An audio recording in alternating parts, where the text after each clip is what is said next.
The year was 2847, when humanity received its final judgment from the Galactic Council. Ambassadors stood before the massive circular chamber, where 12 alien species had gathered to decide the fate of her people. The High, a being of pure crystalline form that pulsed with cold blue light, raised what passed for his hand and spoke the words that would change the universe forever. Humanity is hereby exiled from all civilized space. You are banished to the dead zone, that region of the galaxy where no life can thrive. You will receive no trade, no communication, and no mercy. This is the punishment for your crimes against galactic peace. Felt her heart sink, but she kept her face strong. The so-called crimes were nothing but lies.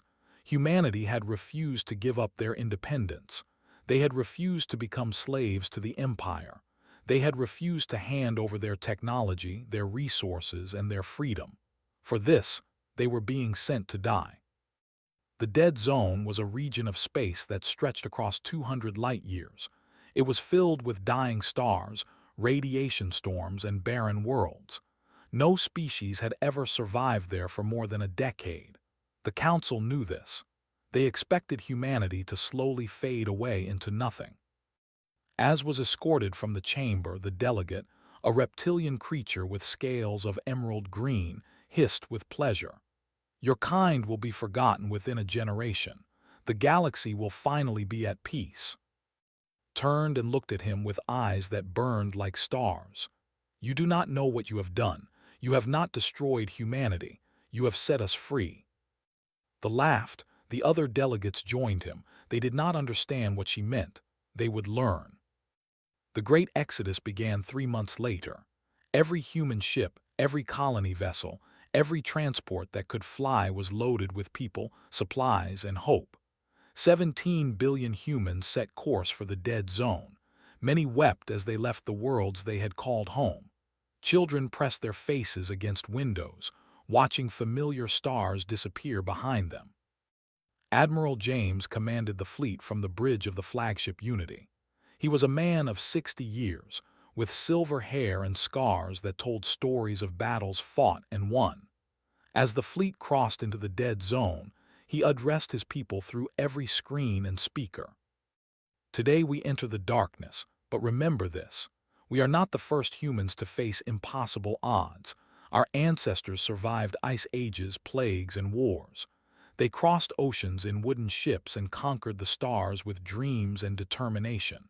The Council believes we will die here. They are wrong.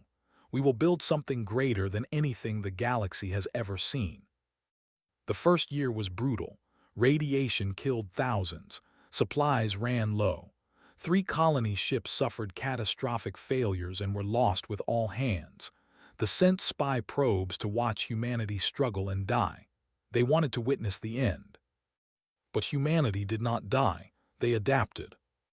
On the barren world they named New Hope, human scientists discovered a way to shield their settlements from radiation using a combination of alien technology they had secretly preserved and their own innovations. They built domes that glowed with protective energy. They dug deep into the earth and created underground cities.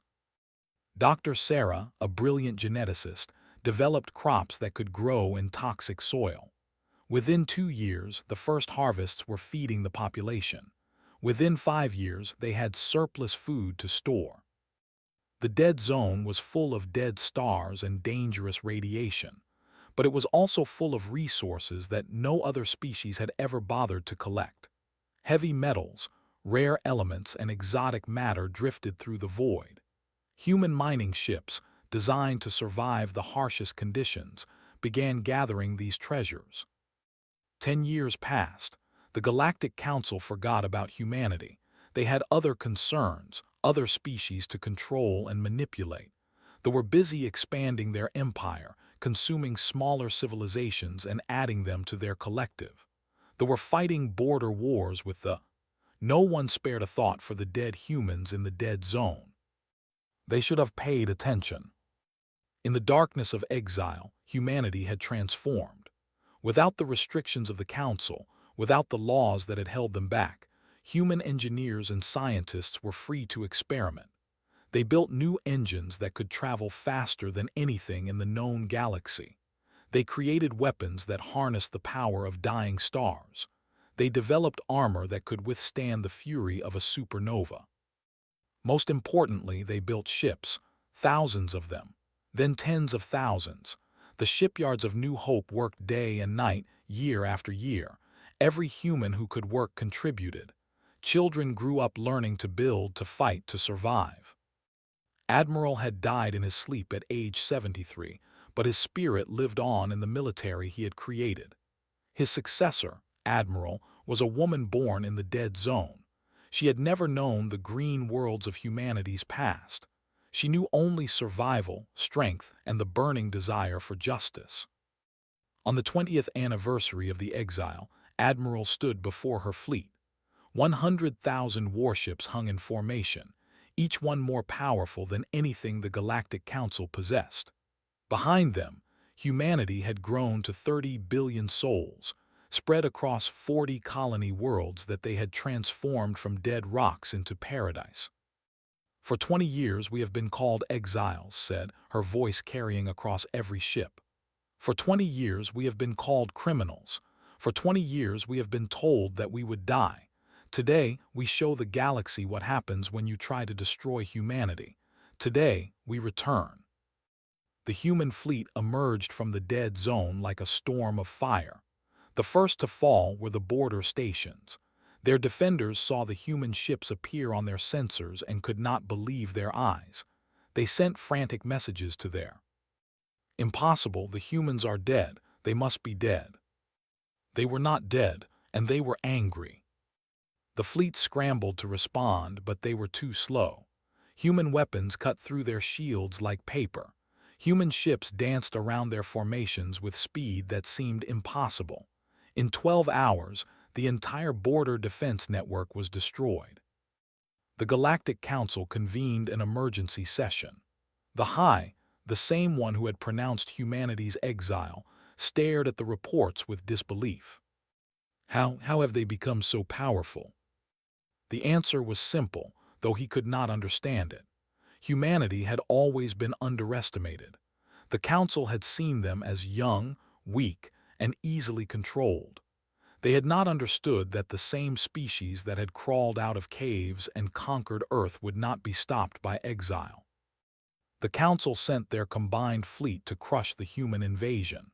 40 species contributed ships, creating an armada of 500,000 vessels.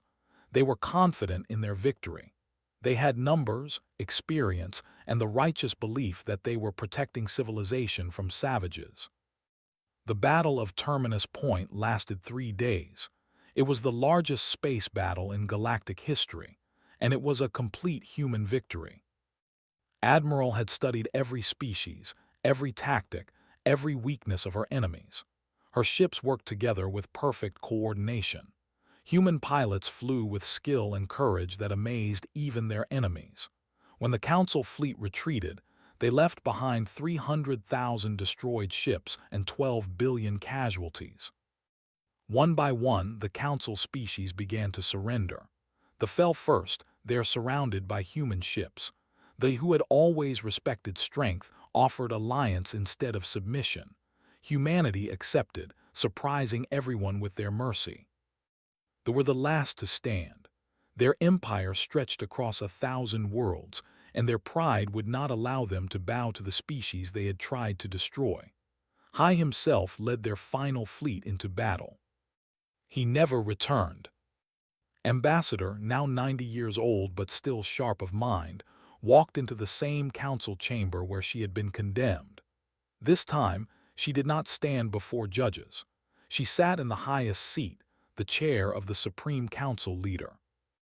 30 years ago you tried to kill us, she said to the surviving delegates. You failed, but humanity does not desire revenge.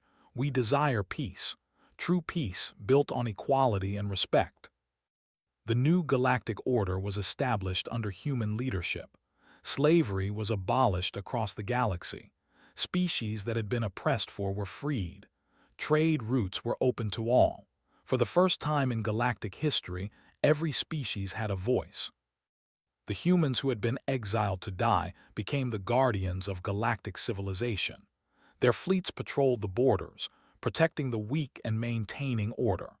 Their scientists shared technology that improved lives on billions of worlds. Their diplomats negotiated treaties that ended conflicts lasting thousands of years. Emperor's grandson stood on the observation deck of the Imperial Palace on New Earth. He watched ships from 100 species entering the system, coming to trade, to learn, to be part of something greater than themselves. "Grandmother always told me," he said to his advisor, "that the exile was the best thing that ever happened to us. I never understood what she meant until now." His advisor, a warrior named who had become humanity's most trusted ally, clicked his mandibles in agreement. "Your people were forced to become strong, strong enough to change everything." Nodded, "We were supposed to disappear in the darkness. Instead, we became the light." The human empire continued to grow, not through conquest but through cooperation. Species that had once feared humanity now sought their friendship. The Dead Zone, once a place of exile and death, became the most sacred region in the galaxy. Monuments were built on New Hope to honor those who had suffered and died during the early years. Children from every species were taught the story of human exile in schools across the galaxy. They learned how hatred and fear had nearly destroyed a species. They learned how that same species had responded not with vengeance, but with vision. They learned that the greatest empires are built not on the graves of enemies, but on the foundations of hope. The who survived were given a choice.